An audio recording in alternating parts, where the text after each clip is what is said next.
When the history books will be written, 50-60 years from now, the economy section of the book will suggest the year 2020 and the introduction of the revolutionary production-linked incentive schemes that changed the face of the Indian economy. More than a year after its launch, the scheme has been extended to the 10th sector, that is textiles. The exports of the country have grown over 45%, suggesting a huge leap in fulfilling the dreams of becoming a major exporter of the world. The wheels have started turning finally, and it has been made possible due to PLI. Hi and welcome.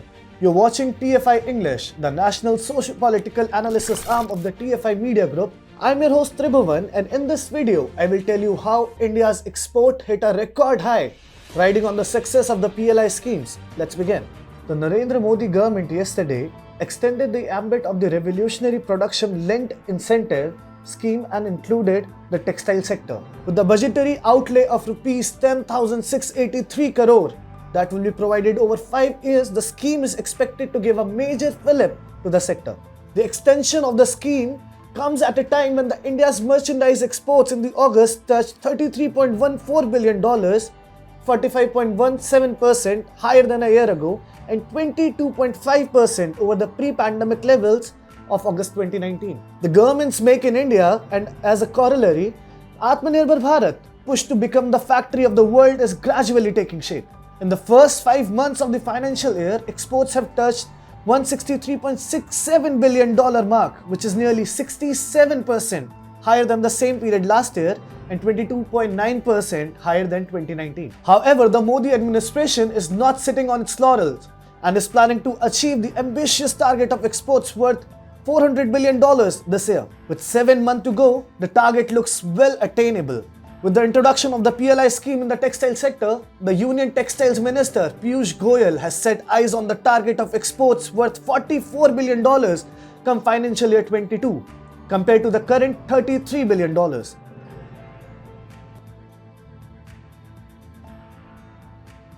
India's success comes in the backdrop of the global pandemic, which had disrupted the supply chain market. China, the world's factory, dropped the towel, and countries across the globe were left scurrying around looking for alternatives. Sensing a window of opportunity, the Modi government swooped in and in March last year launched the PIL scheme, and fast forward today, it has been extended to nearly 10 vital sectors of the economy. The PLI scheme, a kind of subsidy to the industries in the sector where India is dependent on imports, is part of the Atmanirbhar Bharat Abhiyan.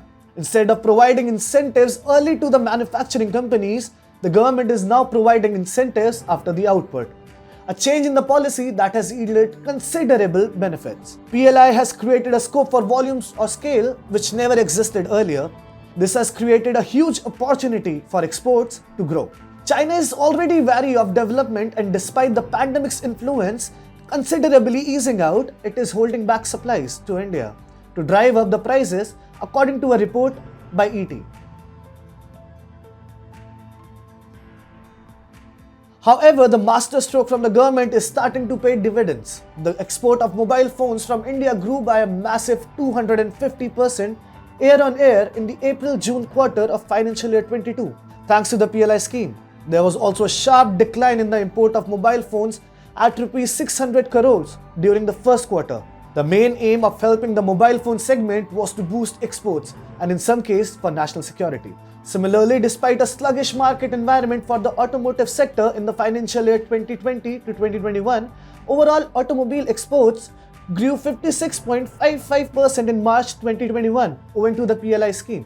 The PLI scheme in the sector is interlinked with the plan of advanced chemistry cell battery storage. With the cabinet approving the scheme for ACC battery storage production in March 2021, the government has set its sight on making India more environment friendly and slowly phase out petrol and diesel based vehicles. The government is playing the long game by betting on upcoming booming electronic vehicle market.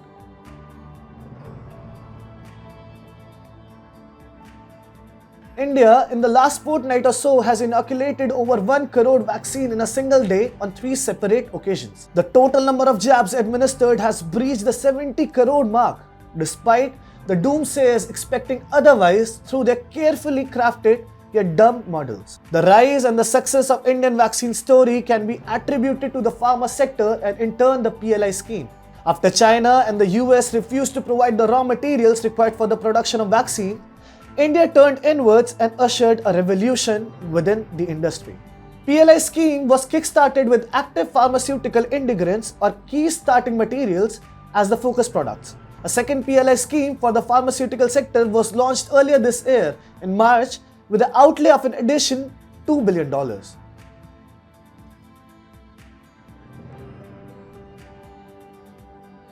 However, one of the major challenges in realizing India's exports dream is the logistics cost, which at times discourages the manufacturers from taking a dip in the market. Despite the incentives in store, however, the government has set out to remove those chinks in the armor as well. After the shipping cost witnessed whopping 300% rise due to the pandemic in August year-on-year, the government is exploring a range of options, including incentivizing the setting up of domestic shipping lines and temporary fiscal supports to soften the blow to exporters. Last month, under the newly unveiled National Monetization Plan, one of the major assets to be included was the Indian Railways, and in specific, the dedicated freight corridor has been earmarked for the scheme. Railways' share in transportation of the surface freight has declined from 86.2% in 1950 to 51 to 33% in 2021.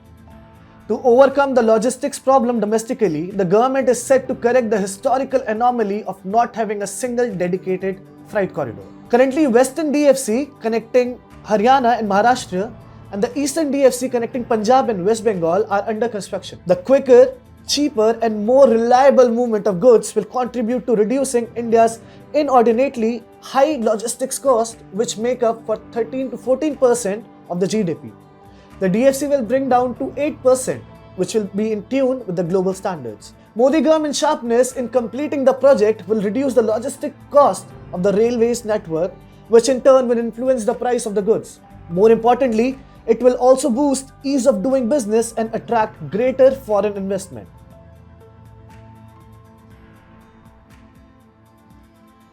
Despite the UN Conference on Trade and Development report stating that global FDI flows plunged by 35% due to COVID, FDI in India increased by 27% to $64 billion in 2020 from $51 billion in 2019. The rise in FDI numbers has been pushed up by acquisitions in the information and communication technology sector. As reported by TFI last year, Facebook bought a 9.99% stake in Reliance Jio for $5.7 billion, which made it the largest investment for a minority stake by a tech company anywhere in the world. Reforms have at the core of Modi's government strategy to keep the economy in a healthy state. The retrospective tax introduction by UPA regime was an abomination that significantly impacted the investment environment in India.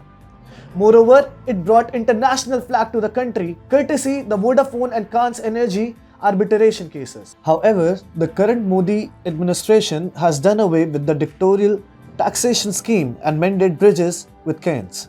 An MNC couple of days ago announced that it will drop the case and settle for the refund. Talking of reforms, the introduction of goods and service tax has changed the face of India's haphazard tax system.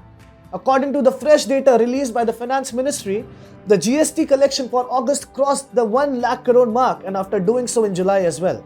The gross GST revenue collection stood at rupees 1,12,020 crore, which is 30% higher than the previous year, indicating that the economy was indeed recovering at a faster pace.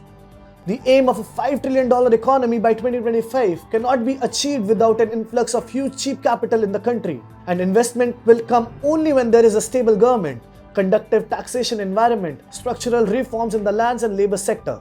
While the predecessors of the current government thought on the same lines, none thought of making India the next factory of the world or a scheme like PLI. Even the staunchest of critics of the current administration strongly believe that PLI works, and not that it needs any reformation from them.